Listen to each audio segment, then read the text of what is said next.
What's up everybody, I'm David Young, founder of Drone Launch Academy, and this is your November 2017 drone wrap-up. We are bringing you the top 5 stories, in our opinion, of November 2017 for what you need to know in the world of drones. So the first one is, we always like to talk about Amazon drone patents, and they have come out with a patent for a self-destructing drone. And essentially what happens is, if a drone knows it's going to crash, they have developed a patent, well, just the patent, not the technology, to take that drone, guide it over a rural area like a lake or a forest, and then start ejecting components into a safe area in the order of its value. So they take the least valuable stuff and start just throwing it off the drone to make the drone crash in the safest way possible.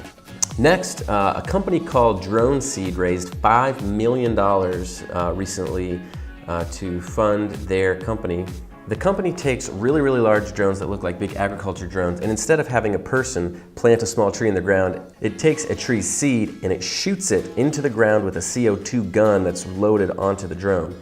And then the drones come behind and they take care of all the spraying and all the monitoring for these trees as they grow.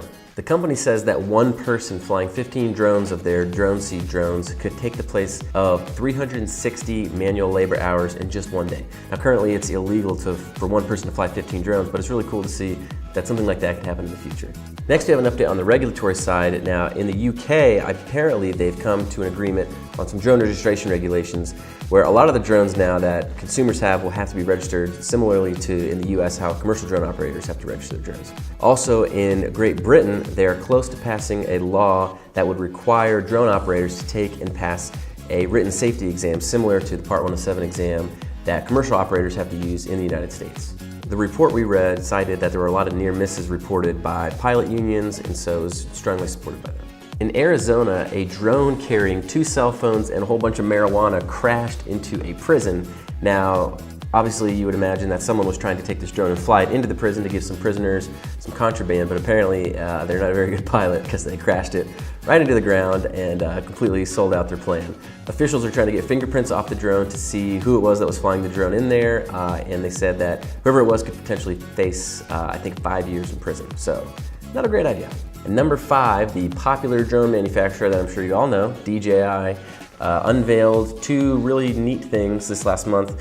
First off, it expanded their fleet of agriculture drones to include the wind drones, which are supposed to be really wind resistant and be able to carry nearly 30 pounds of sprayable liquids. So these are new and can really help the agriculture industry. Apparently they're pretty expensive though. One website reported them selling for about 15 grand, so not cheap. Also, DJI came out with their enterprise software called FlightHub. This is pretty neat because it allows enterprise teams to manage drone operations. There's a command center that can see 4 live feeds of drones at the same time.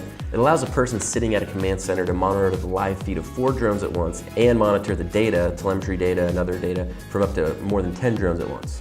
I know that's going to be a really competitive landscape, the software for drone fleet management. So excited to see how that goes. Alright everyone, well that's it. Thanks so much again for tuning in for November 2017 drone wrap-up. We will see you next month.